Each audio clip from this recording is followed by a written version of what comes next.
మన తిరుమల వైభవం యూట్యూబ్ ఛానల్కు స్వాగతం. ఈరోజు మరో వీడియోతో మీ ముందుకొచ్చేశాం. ఎన్నో ఆసక్తికర అంశాలతో మీ ముందుకొస్తున్న మన తిరుమల వైభవం ఛానల్ తప్పక సబ్స్క్రైబ్ చేయండి. ఇక వీడియోలోకి వెళ్ళిపోదాం. ఆంధ్రాలో సంక్రాంతి వచ్చిందంటే ఆ హడావిడే వేరు కదూ. భోగి మంటలు, కొత్త అల్లుళ్ల సందడి, గాలిపటాలు, అబ్బా ఆ పిండి వంటల వాసన అదొక పండగ కాదు, ఒక పెద్ద సంబరం. కాని ఈ 3 రోజుల వేడుకలో ఒక రోజు మాత్రం చాలా ప్రత్యేకం. దానిలో ఎన్నో రహస్యాలున్నాయి, తరతరాల కథలు దాగున్నాయి. మరి ఆ రహస్యాలను ఛేదించడానికి ఒక చిన్న ప్రయాణం చేద్దామా?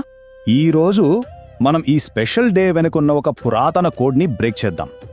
ఈ ప్రయాణంలో మన ముందు 3 ముఖ్యమైన ప్రశ్నలుంటాయి. వాటికి సమాధానాలు తెలిసాక ఖచ్చితంగా ఆశ్చర్యపోతారు. మొదట ప్రశ్న ఇదే. సంక్రాంతి అంటేనే రైతుల పండుగ, పంటల పండుగ.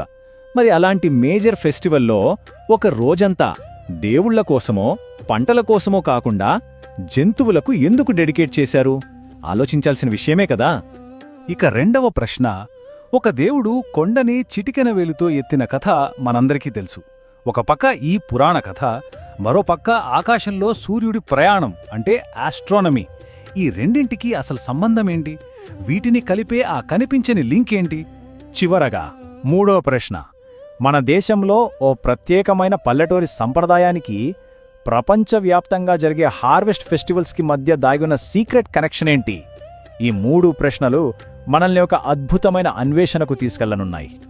సరే, మన ప్రయాణం సంక్రాంతి పండుగలో 3వ రోజైన కనుమతో స్టార్ట్ చేద్దాం.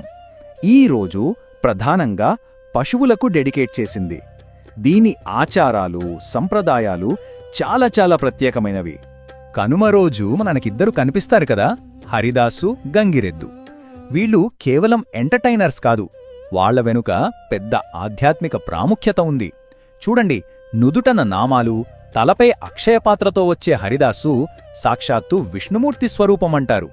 అలాగే చక్కగా అలంకరించిన గంగిరెద్దు శివుడి వాహనమైన నందికి అవతారం.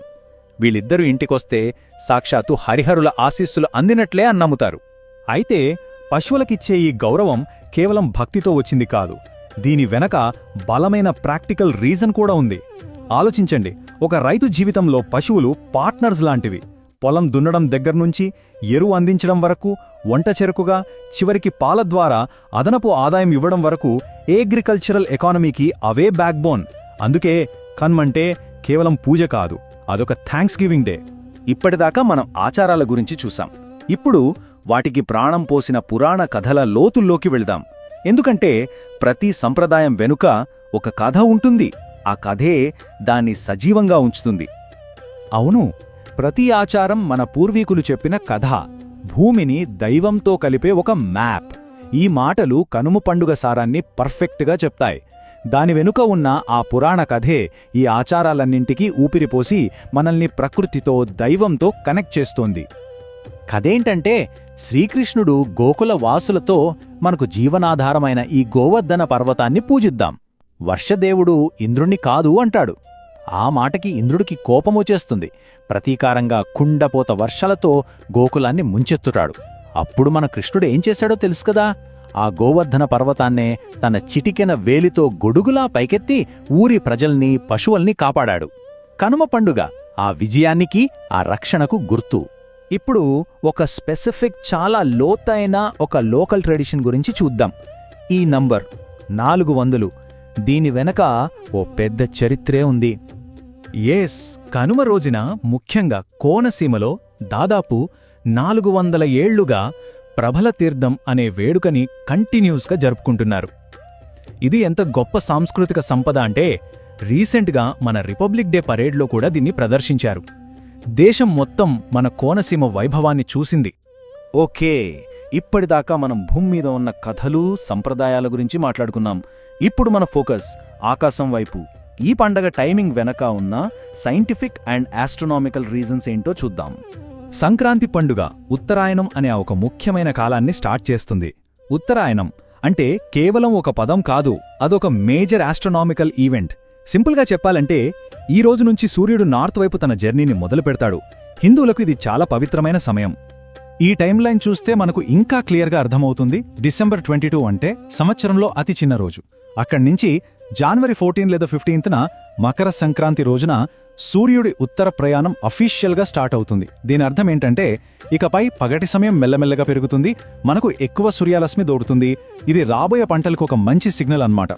సో కనుమ అనేది కేవలం మన ప్రాంతానికి మాత్రమే పరిమితమైన పండుగ అనుకుంటే పొరపాటే. ఇది మన దేశమంతటా ఉన్న ఒక పెద్ద కల్చరల్ టేప్స్ట్రీలో ఒక అందమైన దారం లాంటిది. ఈ టేబుల్ చూడండి, మన దేశంలో ఎన్ని రకాల పేర్లతో ఈ పండుగను జరుపుకుంటారో. నార్త్ ఇండియాలో లోహ్రీ, తమిళనాడులో పొంగల్, అస్సాంలో భోగాలి బిహు. ఇలా పేర్లు వేరేనా, ఆచారాల్లో చిన్న చిన్న తేడాలున్నా అందరి ఉద్దేశ్యం ఒకటే, పంటలకి సూర్యుడికి థ్యాంక్స్ చెప్పడం.